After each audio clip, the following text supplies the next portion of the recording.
Senhor presidente, já começa com 9h30 ali, desconta depois, hein?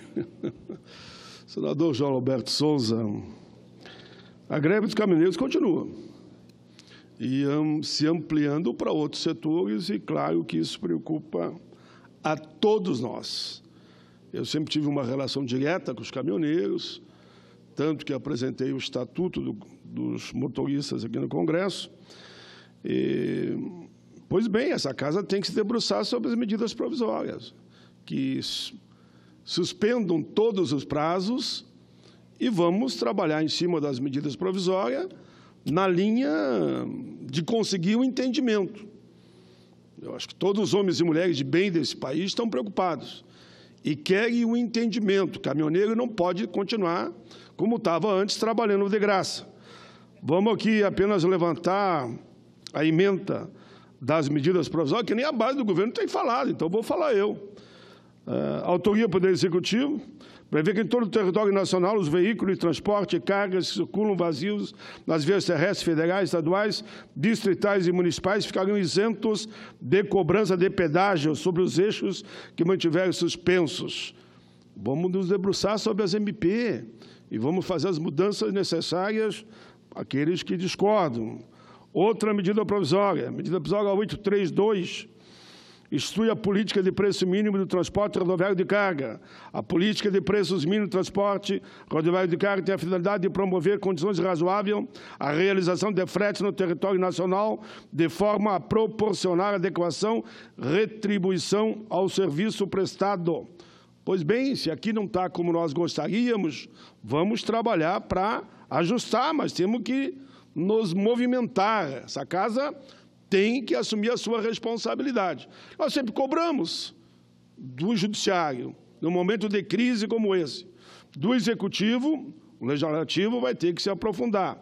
Medida provisória 831, Companhia Nacional de Abastecimento CONAB contratará transporte rodoviário de carga com dispensa de procedimento licitatório para até 30%, aqui atende principalmente os autônomos, da demanda anual de frete da companhia, obedecidos aqui, claro, todos os critérios. Eu estou só falando da ementa para ganharmos tempo.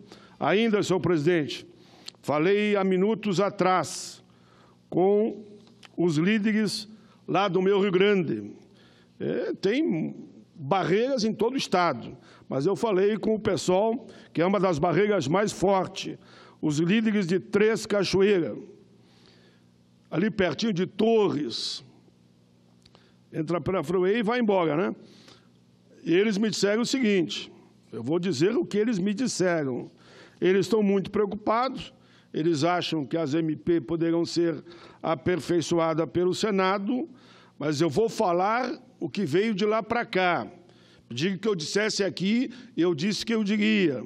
Eles falaram o seguinte, as nossas propostas passam pelo PIS, Programa de Intervenção Social, pelo CONFINS, Contribuição para o Orçamento da Seguridade Social, assim como pela CID. Passa por essas três, foi o que eles me disseram. E também me disseram o seguinte, é importante, claro, ter um preço mínimo do frete, o ajuste por quilômetro do frete, mas toda vez que o diesel aumentar, que também seja reajustado a tabela. Foram alguns pontos que eles levantaram e eu queria ainda lembrar que eles também, e falava com eles sobre esse documento, que foi produzido e nos entregue recentemente pela assessoria da nossa liderança, que mostra que a Petrobras como estava, como ficou, como pegamos ela em 2002, vou dar esse dado só. Em 2002, a Petrobras tinha patrimônio líquido de apenas 15,5 bilhões de dólares. Em 2014, a empresa tinha patrimônio líquido de 116,97 bilhões de dólares, ou seja, 7,5 vezes a mais. Então, nós temos que aprofundar o debate. Aqui o importante para mim não é dizer Pedro, Paulo, João, esse segmento ou aquele segmento. E vou dar a palavra ao senhor Valdir Raupp, nós temos que achar uma saída. O país está sangrando, e todos estão sangrando. Os motoristas estão sangrando e a população sangrando. não dizer isso é mentir ao Brasil. É sair da realidade. É só ver a situação dos aviários, dos matadouros, a falta de alimentos já chegando nas redes, a população quase numa convulsão, porque há um desespero daqui a um pouco, não só pela gasolina, já me disseram que pela água. Vai ter problema com a água daqui a um pouco. Por isso, senador Walter Raupp, queria que Vossa Excelência entendesse aqui, por isso falei até das MP, que o Congresso, Câmara e Senado são responsáveis também, porque nós somos um dos eixos da nação, né? Nós temos que nos debruçar, dialogando e achar uma saída. Eu cheguei a dizer, e repito, ou se busca uma saída, ou não tem como mais nós manter essa situação como está. E aí eu chego a dizer que o presidente da República, ou ele chama todo mundo para uma conversa, mas tem empresário por trás. Chama os empresários também, chama trabalhador, chama empresário, chama todos os segmentos, chama aqui do Congresso, quem puder ajudar, e vamos sentar. Se não for isso, vai caminhar, sim, para a bandeira de antecipar as eleições outra vez, voltar para a tona, voltar ao cenário. Walter Raupp apresentou uma proposta há 3 anos atrás. Eu entrei junto naquela caminhada e passei a defender dia e noite. Não concordaram.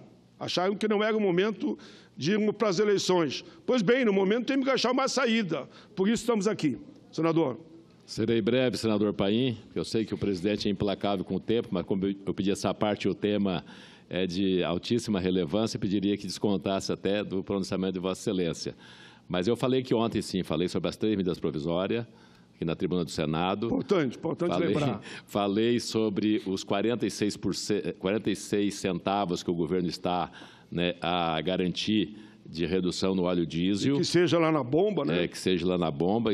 Eu acredito que parte do movimento já parou e parte ainda não parou. Aliás, as lideranças nacionais, pelo que eu tenho ouvido e lido nos últimos 2 dias, já concordaram com esse acordo. Mas a ponta lá embaixo, uma parcela dela, substancial, não está querendo aceitar. As informações que eu tenho do meu estado nesse momento é que talvez uns 30% estejam ainda segurando nas barreiras.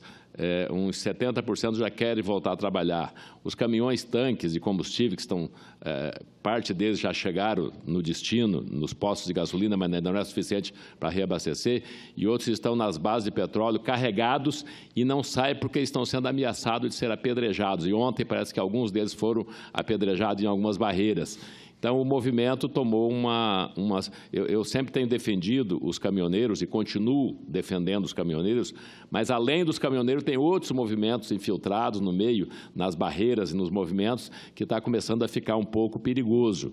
Eu acho que o governo realmente tem que ceder um pouco mais. Eu reclamo não só do preço do combustível, mas da gasolina e do gás de cozinha e do etanol, que é uma cadeia, e que o que eu fico impressionado, presidente João Alberto, senador Paim, é o descompasso dessa situação toda, porque os juros estão baixando, a inflação está tão baixa, a mais baixa dos últimos 30 anos. E por que a Petrobras teve que ter essa escalada de aumento de preço dos combustíveis? Aumentou então, quase todos os dias. Eu acho que está na hora de sentar, sentar mais uma vez todas as lideranças, não só as de cima, os presidentes, mas lá embaixo, que tem os líderes do movimento lá embaixo, para começar a fazer um entendimento para realmente desbloquear e o Brasil voltar a funcionar. Muito obrigado, senador Walter Raupp. Vossa Excelência faz uma parte que vai na linha do que eu estou defendendo, que para mim é da conciliação, mas há momentos que tem que haver conciliação. Eu fui sindicalista há muito tempo. Eu tenho dito que a própria Comissão de Direitos Humanos, se puder ajudar, se coloca à disposição. E tenho certeza que as outras comissões aqui na Casa vão na mesma linha para sairmos desse impasse. Mas, eu esqueci de falar, senador Paim, que as medidas provisórias de força de lei... Só para dizer para quem está ouvindo que as medidas provisórias, quem está nos assistindo, tem força de lei a partir da sua edição, da sua publicação. Então, elas já estão em vigor. As 3 medidas provisórias já estão em vigor. E o Congresso tem 120 dias para aprovar na comissão mista e nas 2 casas, na Câmara e no Senado. Eu falei da medida provisória, senador, porque eu entendo que a medida provisória pode ser aperfeiçoada, pode ser melhorada, é o nosso papel. Quando vem uma medida de lá para cá, ela não vem perfeita, né? E nós podemos muito bem, ouvindo os segmentos, nessas 3 medidas provisórias, buscar o grande acordo, né? A grande concertação a nível nacional. O que não pode, daqui a um pouco, nem instalam a comissão e jogam direto aqui a medida provisória, quando nós deveríamos sentar, discutir, chamar os líderes de todos os setores e, de repente, construir um acordo em cima das próprias medidas provisórias. Essa foi a minha intenção e acho que é possível. Mas, senhor presidente, eu quero só fazer mais 2 registros. Na linha da senadora Vanessa, eu recebi aqui, assinado por todas as centrais, CSB, CTB, CUT, Força Sindical, Nova Central Sindical dos Trabalhadores, UGT, União Geral dos Trabalhadores, Central dos Sindicatos Brasileiros, Central dos Trabalhadores do Brasil, um documento que eles estiveram lá na OIT sobre essa denúncia gravíssima que agora o Brasil está na lista suja. Brasil na lista suja da OIT. Somente 27 países do mundo. E países miseráveis é que estão nessa lista, agora o Brasil está lá, entre os países considerados do mundo que mantêm trabalhadores sobre a escravidão. Agora, infelizmente, é oficial, fica aqui para registro.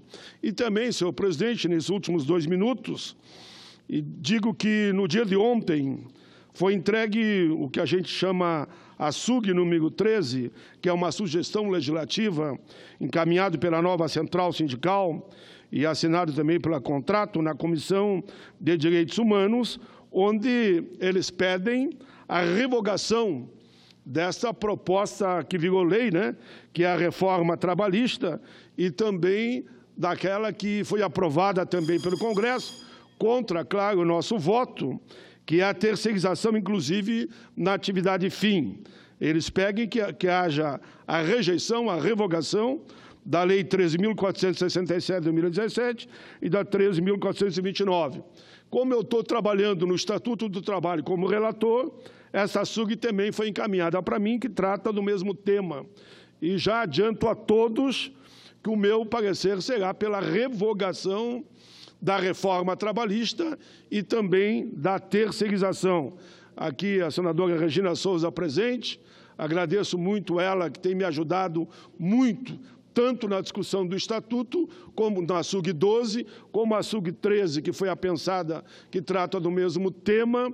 Ainda falava com ela hoje pela manhã, da importância desse parecer. Vamos dar o parecer, sim, desta SUG 13 ainda antes do fim do ano, no sentido que seja aprovado e que a gente, então, rejeite essa reforma que foi aprovada, revogando ela, revogando aquela legislação maluca sem limite e partirmos, então, aí sim, para um debate amplo sobre a nova CLT, o novo Estatuto do Trabalho, garantindo todos os direitos de empregado e empregador na relação entre aqueles que tocam esse país. Eu, quando digo tocam esse país, claro que eu estou falando dos empreendedores e dos trabalhadores, de empregados e empregadores, porque a CLT nova que nós apresentamos visa construir o equilíbrio, não aquela que foi aprovada na marra, que só pensava em um lado.